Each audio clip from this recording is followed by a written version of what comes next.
Notre papa bien-aimé, notre roi, Sa Majesté le Sultan Ibrahim Bombodjoya, entame ce jour sa longue marche vers sa dernière demeure. Je me joins aux prières du peuple Bamoun en particulier et à celles du peuple camerounais en général, au moment de cette douloureuse séparation. À titre personnel, je suis doublement attristé.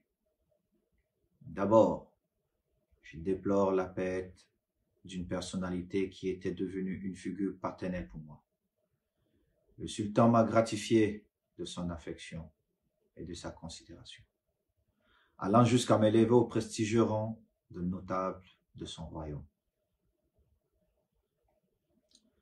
Ensuite, mon affliction est d'autant plus profonde qu'il m'est impossible de venir marcher aux côtés de la communauté Bamoun en cette douloureuse circonstance, communauté à laquelle j'appartiens désormais par la volonté du roi.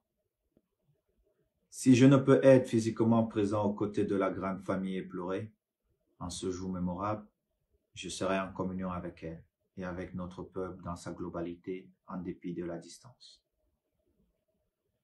Avec la disparition du sultan Bombodjoya, le Cameroun perd une personnalité importante de notre histoire sportive et grand bâtisseur de notre nation.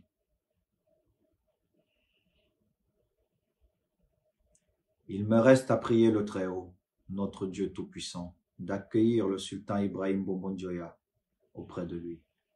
Je formule le vœu qu'il donne au peuple Bamoun éploré la force de se montrer digne de son histoire prestigieuse, à sa famille biologique, la clairvoyance de poursuivre l'œuvre de la dynastie multiséculaire de Ndiare Yem.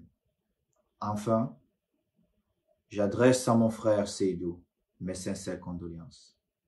Je lui souhaite beaucoup de courage face à l'épreuve. Merci pour tout, cher papa.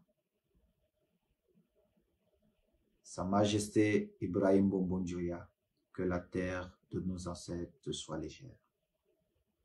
Bon voyage, papa.